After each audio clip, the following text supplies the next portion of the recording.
দেখছেন ATN news. সন্ধ্যা ৬টার prime নিউজে আপনাদের সবাইকে আমন্ত্রণ জানাচ্ছি আমরা দুজন। আমি জান্নাতুন নাহার জাকিয়া এবং আমি মেহেরে খোদাদীপ। শুরুতেই জানিয়ে দেব নাসির সিনট্যাক্স গ্রুপের সৌজন্যে সংবাদ শিরোনামগুলো।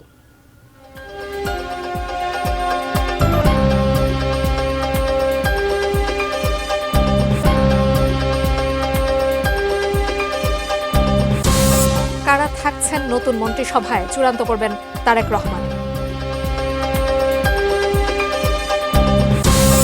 নতুন সরকারের শপথে অতিথি ভারতের স্পিকার, পাকিস্তানের উপপ্রধানমন্ত্রী সহ প্রতিবেশী দেশের নেতারা। সংসদেও যাবে, আবার রাজপথেও থাকবে জামায়াত, জানালেন নেতারা। মত প্রকাশের জন্য কোনো সাংবাদিককে জেলে যেতে হয়নি।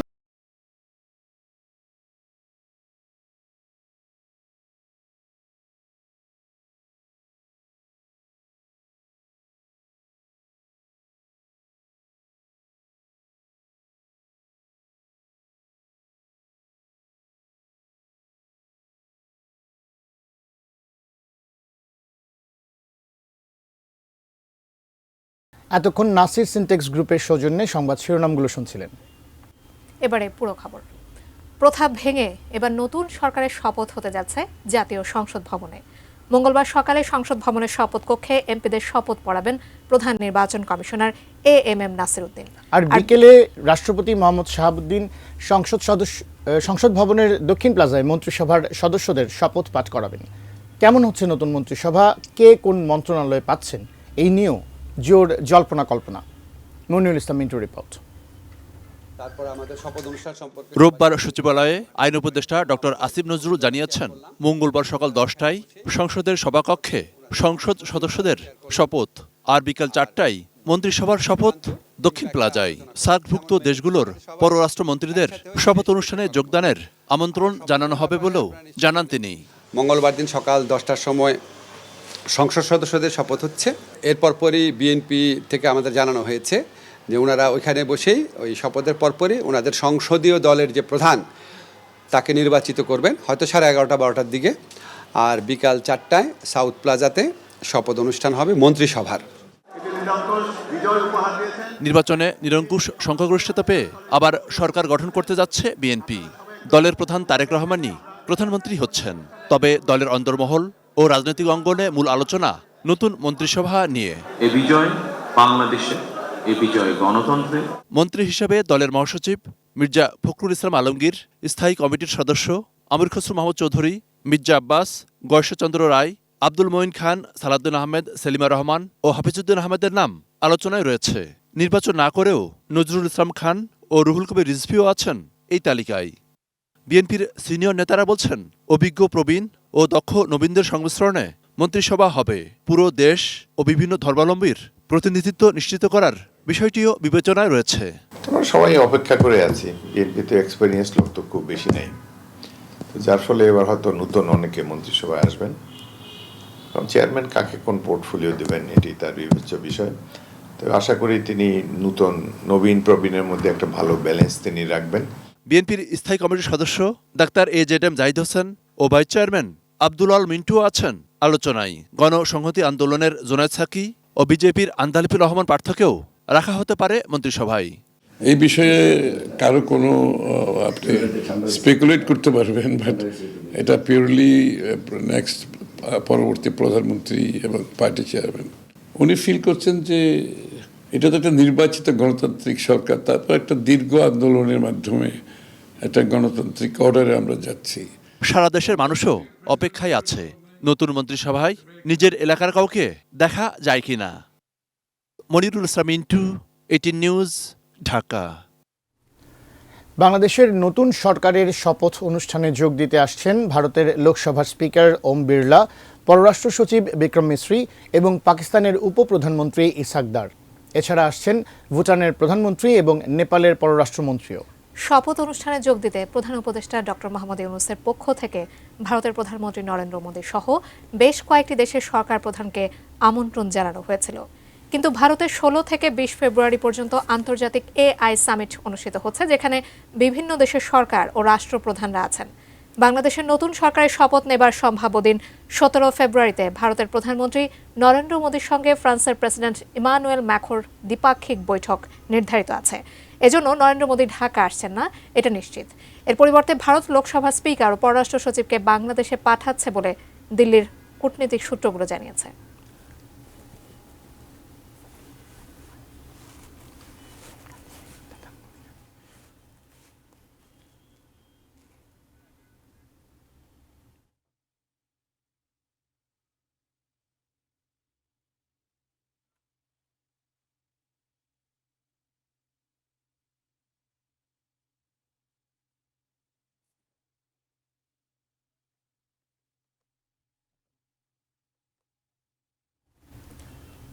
নিজেকে কৃষক পরিবারের সন্তান দাবি করে জামায়াতে ইসলামের আমির ডক্টর শফিকুর রহমান বলেছেন, কৃষক শ্রমিকদের সম্মান না করলে সেটি তার পিতাকে অপমান করা শামিল হবে।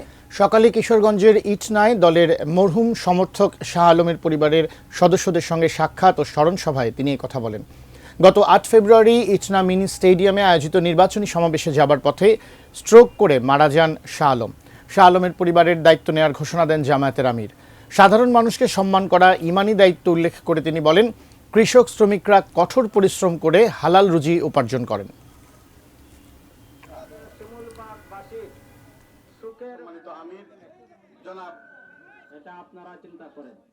শতভাগ হালাল রুজি যে মানুষের গায়ের গামকে আমার কাছে আতর আতর আমি দেখেছি। আমার মতো কিছু লোক বিশেষ বিশেষ সিজনে এই গরিব মানুষগুলোর সাথে হাত মেলান, একটু যখন তাদের থেকে আড়াল হয়ে যান তখন রুমাল বের করে অথবা টিস্যু পেপার দিয়ে হাত মুছে, আর আমি ওই ঘাম গুলা এনে আমার মুখে মুছি। 32 আসনে অনিয়মের অভিযোগ জানালেও দেশের স্বার্থে প্রধান বিরোধী দল হিসেবে 11 দলীয় ঐক্যজোট সংসদে যাবে, থাকবে রাজপথে, জানালেন জামায়াত ইসলামের সহকারী secretary general AHM Hamidur Rahman Azad. দুপুরে এসির সঙ্গে বৈঠক শেষে সাংবাদিকদের এ কথা জানান তিনি। অন্যদিকে নির্বাচন নিয়ে যারা কারচুপির অভিযোগ তুলছেন তাদের জন্য আইনের দরজা খোলা আছে বলেও জানান নির্বাচন কমিশনার আনোয়ারুল ইসলাম সরকার। আরও জানাচ্ছেন মাহফুজা মোসলেহি। ত্রয়োদশ জাতীয় সংসদ নির্বাচনের ভোটে 297 আসনের মধ্যে 2/3 আসনেই নিরঙ্কুশ সংখ্যাগরিষ্ঠতা পেয়েছে বিএনপি। তারেক রহমানের নেতৃত্বে 2 দশক পর আবারও সরকার গঠন করতে যাচ্ছে দলটি। এরই মধ্যে নির্বাচন কমিশন গেজেটও প্রকাশ করে। নির্বাচনে অনিয়মের অভিযোগে রোববার সকালে জামাত ইসলামীর সহকারী সেক্রেটারি জেনারেল হামিদুর রহমান আজাদের নেতৃত্বে 11 দলীয় ঐক্যের একটি প্রতিনিধি দল বৈঠক করে ইসির সঙ্গে। বৈঠকে ঢাকা 10, ঢাকা 13 ও ঢাকা 8 আসন সহ 32টি আসনে ফলাফল পুনর্গণনার দাবি জানানো হয়। বৈঠক শেষে 11 দলীয় ঐক্যজোটের পক্ষে জামাত নেতা হামিদুর রহমান আজাদ জানান, ভোটে আগের চেয়ে গুণগত পরিবর্তন হলেও নির্বাচনে জন আকাঙ্ক্ষার প্রতিফলন ঘটেনি। ইলেকশন ইঞ্জিনিয়ারিংয়ের দায় ইসিকেই নিতে হবে জানিয়ে তিনি বলেন, সুরাহা না পেলে আদালতে যাবেন তারা। আইনের দরজা খোলা, আমরাও আইনের প্রক্রিয়ার মধ্যে যাব। সহিংসতা ও নেতাকর্মীদের ওপর হামলার বিরুদ্ধে আগামীকাল বাইতুল মোকাররমে বিক্ষোভ মিছিল ও প্রতিবাদ সমাবেশের ঘোষণা দিয়েছে 11 দলীয় জোট। 16 ফেব্রুয়ারি ঢাকার রাজপথে প্রতিবাদ সভা এবং বিক্ষোভ মিছিলের ঘোষণা দিয়েছি।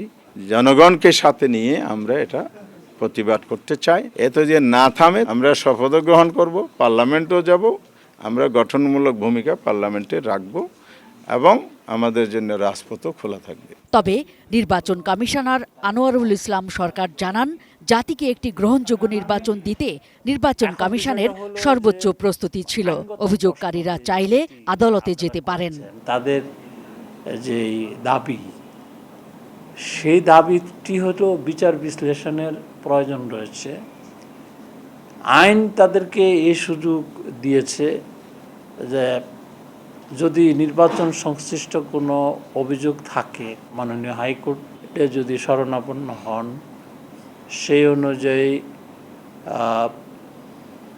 সিদ্ধান্ত পাবেন তারা। তড়িঘড়ি করে গেজেট প্রকাশের পেছনে কোনো লুকোচুরি নয়, বরং ইসির কর্মকর্তারা দক্ষতার পরিচয় দিয়েছে বলেও মন্তব্য করেন এই নির্বাচন কমিশনার। তড়িঘড়ির তো কোনো প্রশ্নই আসে না। Mahfuza Muslehi, ATN news, Dhaka. আমরা তো এবার চেষ্টা করেছি। অন্তর্বর্তী সরকারের সময় মত প্রকাশের জন্য কোনো সাংবাদিককে জেলে যেতে হয়নি বললেন তথ্য ও সম্প্রচার উপদেষ্টা সৈয়দা রিজওয়ানা হাসান। দুপুরে সচিবালয়ে তিনি সাংবাদিকদের বলেন, আনিস আলমগীর ও মঞ্জুরুল আলম পান্নাকে গ্রেপ্তারে রাষ্ট্রের কাছে ভিন্ন তথ্য ছিল। রোববার সচিবালয়ে সাংবাদিকদের সাথে আলাপকালে তিনি এই মন্তব্য করেন। জনগণই অন্তর্বর্তী সরকারের কাজের মূল্যায়ন করবে জানিয়ে তিনি বলেন, সর্বোচ্চ চেষ্টা করেছেন তিনি। তথ্য উপদেষ্টা জানান, প্রধান উপদেষ্টার বিশেষ সহকারী ফয়েজ আহমেদ তৈয়ব রাষ্ট্রীয় কাজ শেষ করে পরিবারের কাছে নেদারল্যান্ডসে ফিরে গেছেন। অন্তর্বর্তী সরকারের সময় মত প্রকাশের জন্য কোনো সাংবাদিককে জেলে যেতে হয়নি বলে দাবি করেন। নোয়াখালীর হাতিয়ার নির্বাচনের পর এক নারীর ধর্ষণের শিকার হওয়ার অভিযোগ প্রসঙ্গে তিনি বলেন, এই ব্যাপারে সর্বোচ্চ সুবিচারের ব্যবস্থা নেওয়া হবে। আমাদের মতন একটা সরকার যেটা নিয়মিত সরকার না, যত রকম চ্যালেঞ্জ এবং প্রত্যাশার বিপরীতে কাজ করেছি, আমরা যে সিস্টেম মোটামুটি এনে দিয়ে চলে যাচ্ছি। যারা গ্রেফতার হয়েছে তাদের ব্যাপারে আপনি হয়তো মনে করেছেন যে তার ফেসবুক পোস্টের জন্য গেছে, ব্যাপারটা তা না। আমাদের কাছে হয়তো তার চেয়ে বেশি কিছু তথ্য আছে বলেই আমরা ব্যবস্থা নিয়েছি। উনারা ছাড়া তো আরো অনেকে সমালোচনা করে না? কেবল উনারা দুজনেই সমালোচনা করতো? আরো তো অনেকে সমালোচনা, তারা তো কেউ জেলে যায়নি, কারণ তাদের ব্যাপারে রাষ্ট্রের অন্যরকম কোনো তথ্য হাতে নেই, এবং সকল তথ্য সকল সময় তো বলাও যায় না। এটা একটা আইনি প্রক্রিয়া, তারা এটা আইনিভাবে ফেস করবে। সংকটময় সময়ে দায়িত্ব নিয়ে দেশ পুনর্গঠনে অন্তর্বর্তী সরকার ৯০% সফল বলে মনে করেন প্রধান উপদেষ্টার প্রেস সচিব শফিকুল আলম। বিকেলে রাজধানীর ফরেন সার্ভিস একাডেমিতে আয়োজিত সংবাদ সম্মেলনে তিনি এই কথা বলেন। উপদেষ্টা পরিষদের সর্বশেষ সভায় আজ সুষ্ঠু নির্বাচনে আয়োজনে সংশ্লিষ্ট সবাইকে ধন্যবাদ জানানোর পাশাপাশি প্রধান উপদেষ্টা সশস্ত্র বাহিনী ভূমিকার প্রশংসা করেন বলেও জানান প্রেস সচিব। বলেন, পুলিশ তার হারানো মর্যাদা ফিরে পেয়েছে।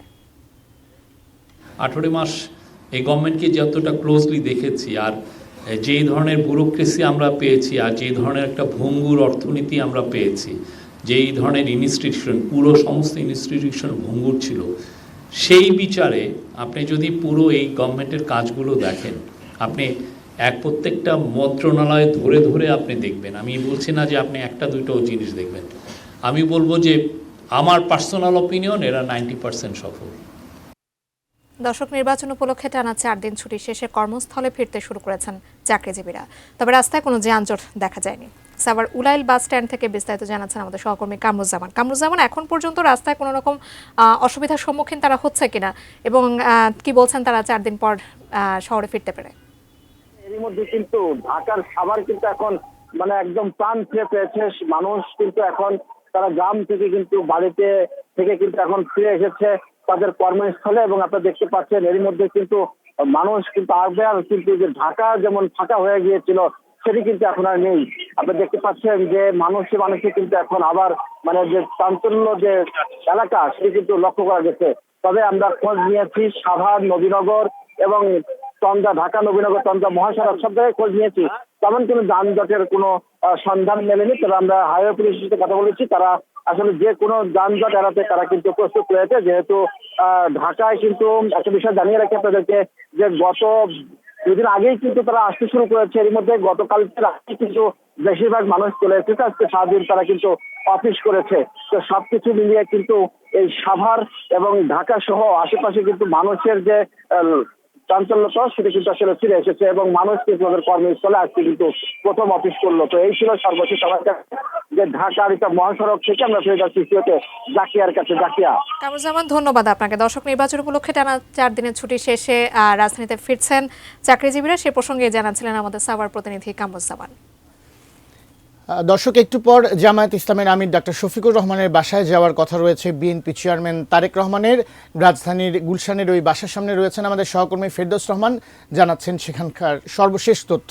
ফেরদৌস, কারা কারা এসছেন, এই বৈঠকে কারা কারা থাকবেন, আমাদেরকে বিষয়ে বিস্তারিত জানাবেন। আমরা কিন্তু রাজনৈতিক সৌন্দর্য এবং সহনশীলতার প্রকাশও দেখতে পাচ্ছি, চমৎকার দৃশ্য দেখতে পাচ্ছি। যিনি জয়ী হয়েছেন তিনি যাচ্ছেন যিনি হেরেছেন তার বাসাতে।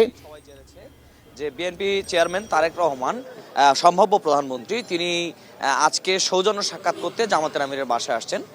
তিনি এখান থেকে এনসিপির যে আহ্বায়ক নাহিদ ইসলাম তার বাসাতেও যাবেন। অর্থাৎ আগামীকাল সংসদ সদস্যরা শপথ নিচ্ছে, তার আগ মুহূর্তে এই যে সরকার শপথ নিতে যাওয়ার আগে সম্ভাব্য প্রধানমন্ত্রী এবং সম্ভাব্য বিরোধী দলীয় নেতার মধ্যে একটা সৌজন্য সাক্ষাৎ, এটি আসলে স্বাভাবিকভাবে রাজনীতিতে একটা ইতিবাচক এটা বলা যায়। কেননা সরকার গঠন, সামনের দিনে সরকার কিভাবে চলবে সেই বিষয়গুলো নিয়ে দুই নেতার মধ্যে আলোচনা হবে। সেটি নিয়ে আসলে সারা দেশের আগ্রহের কেন্দ্রবিন্দু আজকে এই দুই নেতার সাক্ষাৎকার, অথবা সেই সঙ্গে এনসিপির যে আহ্বায়ক তার সঙ্গে সাক্ষাৎ। অর্থাৎ তারেক রহমান আজকে বাংলাদেশের যে তিনজন শীর্ষ নেতার সঙ্গে এই দেখাটি হচ্ছে তারেক রহমান, সেটা আসলে বাংলাদেশের জন্য রাজনীতিতেও ইতিবাচক এবং আগামীতে সরকার কীভাবে চলবে সেটিতে ইতিবাচক। ইতিমধ্যেই জামাতের আমিরের পক্ষ থেকে জানানো হয়েছে যে জামাত বিরোধী দল হিসেবে সংসদে তারা তাদের ভূমিকা রাখবে এবং জুলাই আন্দোলনের পরে বাংলাদেশের রাজনীতিতে যে ইতিবাচক পরিবর্তন হয়েছে সেই ইতিবাচক পরিবর্তন অনুযায়ী সবাই বলছেন যে একটি গঠনমূলক রাষ্ট্র এবং সামনের দিনে একটি নতুন রাষ্ট্র, একটা বৈষম্যহীন রাষ্ট্র গড়তে সবাই বদ্ধপরিকর। অর্থাৎ জুলাই আন্দোলনের যে চেতনা ছিল সেই চেতনায় সামনের দিন রাষ্ট্রের যে পরিবর্তনগুলো দরকার, রাজনীতিতে যে গুণগত পরিবর্তনগুলো দরকার সেগুলো আনার জন্য এই দুই নেতার বৈঠক কিন্তু গুরুত্বপূর্ণ। সন্ধ্যা 7টায় তিনি আসবেন। হয়তো এখন থেকে আর 50 মিনিট 40 মিনিট পরে তারেক রহমান এখানে প্রবেশ করার কথা রয়েছে। জামাতের আমির কিন্তু কিছুক্ষণ আগে এখানে প্রবেশ করেছেন, তিনি কিশোরগঞ্জে গিয়েছিলেন, তিনি কিছুক্ষণ আগে প্রবেশ করেছেন। তো যখন তারেক রহমান আসবেন সৌজন্য সাক্ষাতের পরে হয়তো এখানে তাদের যে মিডিয়া উইংয়ের সদস্যরা রয়েছেন তারা কথা বলবেন, তখন আমরা জানাতে পারবো যে দুই নেতার মধ্যে আসলে কী ধরনের কথা হলো। আপাতত যেটি হচ্ছে যে তারেক রহমান এখানে আসছেন এবং এটা নিয়ে দেশের মানুষও আশা প্রকাশ করছে যে রাজনীতিতে একটা শুভ পরিবর্তন হবে। আমরা অপেক্ষা করছি তারেক রহমানের আসার এখানে, এবং যখন আসবে তখন আমরা। ফেরদৌস, আপনাকে ধন্যবাদ। আমরা পরবর্তীতে নিশ্চয়ই আবার আপনার সঙ্গে সংযুক্ত হব। দর্শক, আমাদের সহকর্মী ফেরদৌস রহমান গুলশানে ডক্টর শফিকুর রহমানের বাসার সামনে থেকে জানাচ্ছিলেন তারেক রহমান আর শফিকুর রহমানের মধ্যে যে বৈঠকটি হবার কথা রয়েছে সেটি আসলে কখন শুরু হবে এবং এই বিষয়ে বিস্তারিত। আমরা আছি সন্ধ্যা 6টা প্রাইম নিউজে। এবারে নিচ্ছে বাইজেস্টিল বিরতি, ফিরে এসে আরও জানাবো।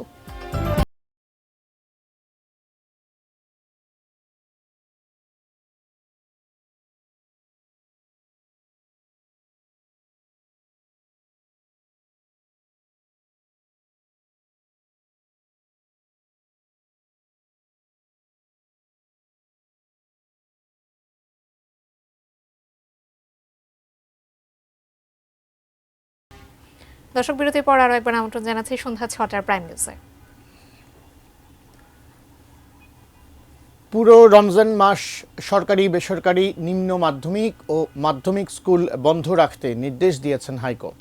তবে এই সময়ের মধ্যে কোনো পূর্ব নির্ধারিত পরীক্ষা থাকলে তা নেওয়া যাবে বলে আদেশ দিয়েছেন উচ্চ আদালত।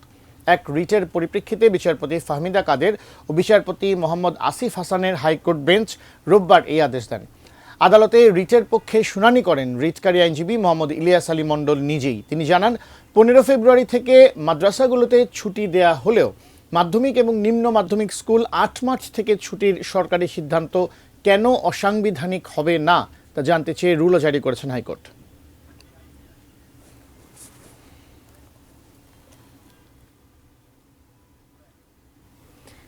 দেশের 4 জেলায় সড়ক দুর্ঘটনায় 5 জন নিহত হওয়ার খবর পাওয়া গেছে। আহত হয়েছেন আরও 4 জন।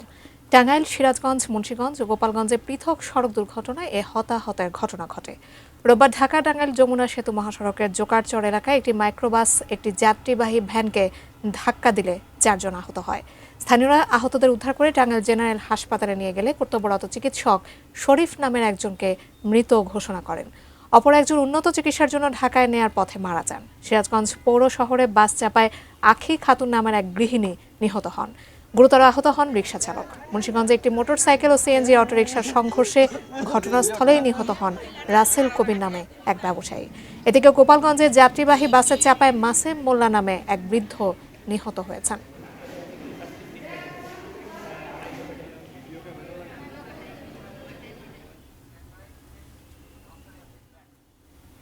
দর্শক, আরো একটা ছোট্ট বিরতির পর ফিরছি। সঙ্গে থাকুন।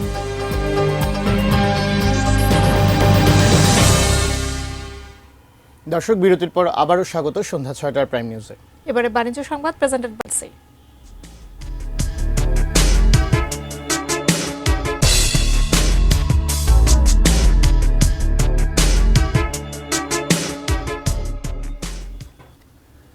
রাজবাড়ী জেলার বিভিন্ন গ্রামে কুমড়ার বড়ি তৈরি করছেন নারীরা। ঐতিহ্য ধরে রাখার পাশাপাশি নারীদের বাড়তি আয়ের উৎস হিসেবেও গুরুত্ব পাচ্ছে এই কুমড়ার বড়ি। মুখরোচক খাবার কুমড়োর বড়ি। রাজবাড়ী জেলার কুমড়োর বড়ির সুনাম সারা দেশে। মাসকলাইয়ের ডাল আর চাল কুমড়ার সঙ্গে সামান্য কালো জিরা মিশিয়ে অনেকের প্রিয় এই খাবারটি তৈরি করেন গ্রামীণ জনপদের নারীরা। গ্রামের প্রতিটি বাড়িতে কম বেশি কুমড়ার বড়ি তৈরি করা হয়।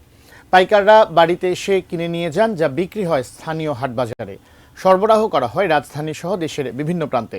প্রকারভেদে কুমড়োর বড়ি বিক্রি হয় ৩৫০ টাকা থেকে ৪০০ টাকা কেজি দরে।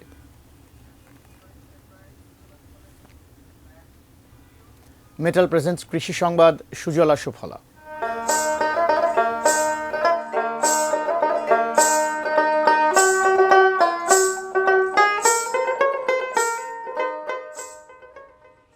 আবহাওয়া অনুকূল থাকায় বগুড়াতে এবার বাম্পার ফলন হয়েছে শিমের।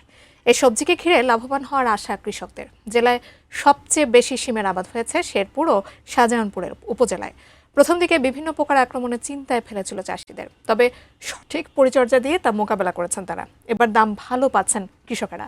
প্রথম দিকে শিমের দাম ৮০ থেকে ১০০ টাকা কেজি বিক্রি করেছেন তারা। এখন দাম কিছুটা কমেছে, তবে অন্যান্য ফসলের তুলনায় কম খরচে বেশি লাভ হয় এই অঞ্চলে বাণিজ্যিকভাবে দিন দিন শিম চাষে ঝুঁকছেন কৃষকেরা।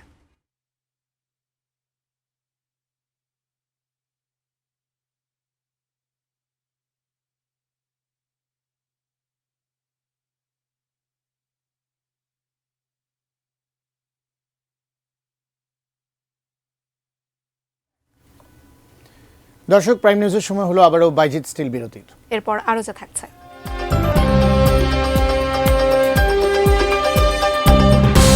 যুক্তরাষ্ট্র নিষেধাজ্ঞা প্রত্যাহার করলে পরমাণু চুক্তির সমঝোতায় প্রস্তুত।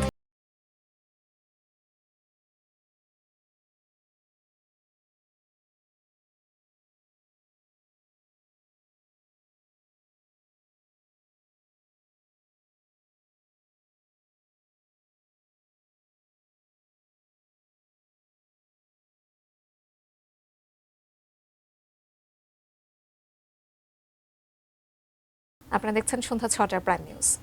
এবারে সন্ধানী লাইফ ইন্স্যুরেন্স কোম্পানি লিমিটেডের সৌজন্যে জানাবো দেশের বাইরের খবর।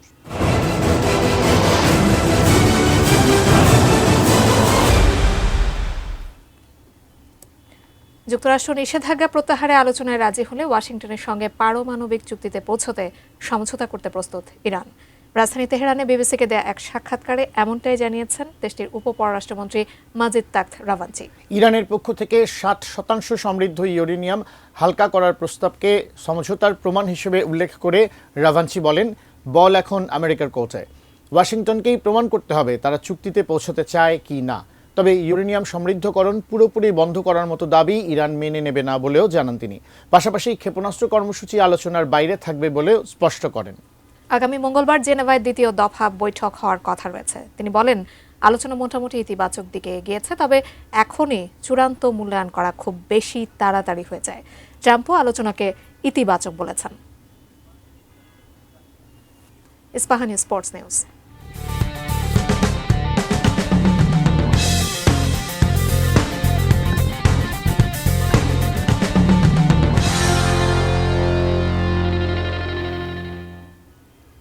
অনিশ্চয়তা আর শঙ্কার মেঘ সরিয়ে টি-20 বিশ্বকাপে অবশেষে মুখোমুখি হতে চলেছে ক্রিকেটের দুই চিরপ্রতিদ্বন্দ্বী ভারত পাকিস্তান। কলম্বোর আর প্রেমাদাসা স্টেডিয়ামে ম্যাচটি শুরু হবে বাংলাদেশ সময় সন্ধ্যা 7:30টায়। সাম্প্রতিক সময়ে দারুণ ছন্দে আছে ভারত। পাকিস্তানও ছন্দে থাকলেও বিশ্বমঞ্চে বিগত কিছু বছরে ভারতের কাছে ধরাশায়ী হয়েছে তারা। টি-20 বিশ্বকাপে দুই দলের 8 সাক্ষাতে ভারতের 6 জয়ের বিপরীতে পাকিস্তান জিতেছে মাত্র একটি ম্যাচে, সেই 2021 বিশ্বকাপে। বাকি 1 ম্যাচ ড্র হয়েছে। ম্যাচে উত্তেজনার বারুদ দমিয়ে দিতে পারে কলম্বোর বেরসিক বৃষ্টি। শ্রীলঙ্কার আবহাওয়া অধিদপ্তর জানিয়েছে, স্থানীয় সময় সন্ধ্যা 7টায় ম্যাচ শুরুর সময়টাতেই বৃষ্টির সম্ভাবনা সবচেয়ে বেশি। এদিকে 35,000 আসনের প্রেমাদাসা স্টেডিয়ামের সব টিকিট বিক্রি হয়ে গেছে এরই মধ্যে।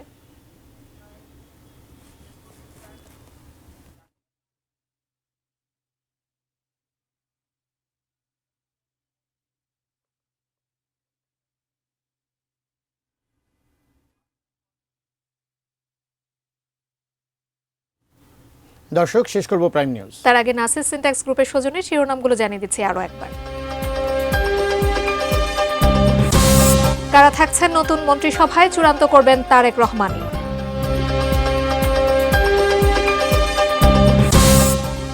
নতুন সরকারের শপথে অতিথি ভারতের স্পিকার, পাকিস্তানের উপপ্রধানমন্ত্রী সহ প্রতিবেশী দেশের নেতারা। সংসদেও যাবে, আবার রাজপথেও থাকবে জামায়াত, জানালেন নেতারা। স্বাধীন মত প্রকাশের জন্য কোনো সাংবাদিককে জেলে যেতে হয়নি, দাবি তথ্য উপদেষ্টার। 6 জেলায় সড়ক দুর্ঘটনায় 8 জন নিহত।